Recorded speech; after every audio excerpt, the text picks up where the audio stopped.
अगर ईश्वर है तो दुख क्यों है?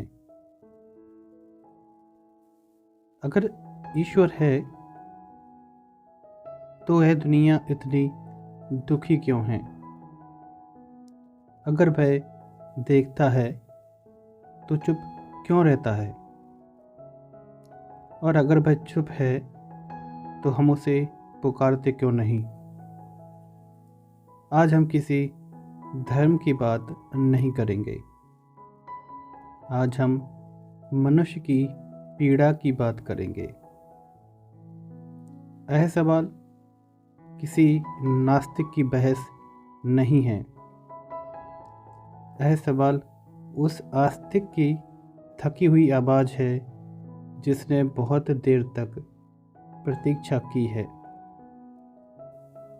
जिस माँ ने बिना गलती किए खो दिया, जिस बच्चे ने बिना समझे सह लिया, जिस इंसान ने बिना अपराध के भुगता, वह पूछता है, अगर ईश्वर है तो दुख क्यों?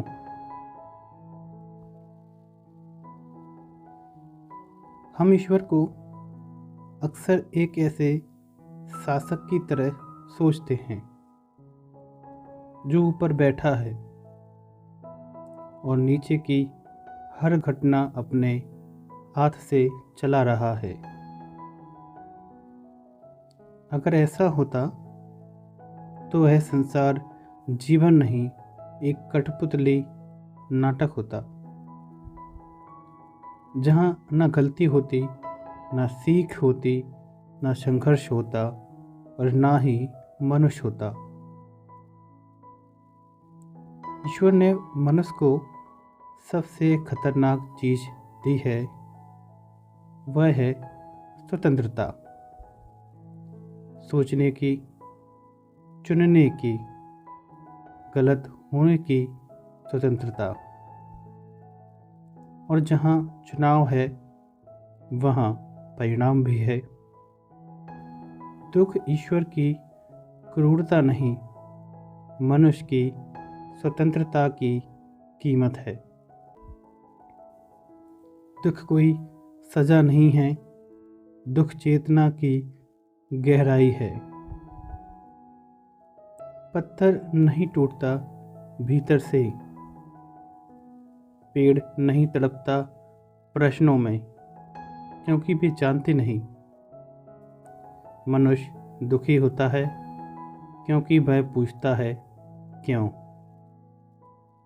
और यही प्रश्न उसे पशु से मनुष्य बनाता है। हर दुख तुरंत समझ में नहीं आता। कुछ दुख समय लेकर अर्थ बनते हैं। आज जो पीड़ा है वही कल करुणा बनती है, संवेदना बनती है और कभी कभी मौन बन जाती है। सुख हमें खुश करता है, दुख में गहरा करता है। सबसे कठिन बात यह है, ईश्वर दुख को रोकता नहीं, लेकिन दुख में हमें अकेला भी नहीं छोड़ता।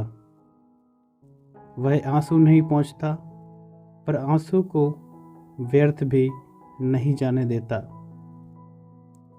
वह साथ चलता है चुपचाप।